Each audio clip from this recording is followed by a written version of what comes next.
Okey, hari ni kita orang datang rumah nak ke Ui. Wow. Rajin ni cuci luar. Kan. Ke rajin sebab mak saya ada kat sini?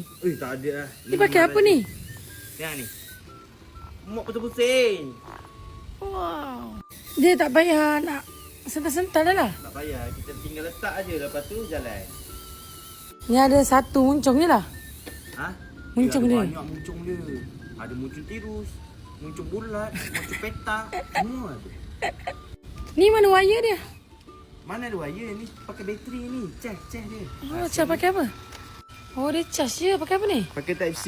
Oh, dia bagi sekalian nanti? Dia bagi sekali Type-C. Jangan risau. Lepas ni buat kat tandas sekali boleh? Boleh. Ni kat mana? Boleh dekat TikTok shop je.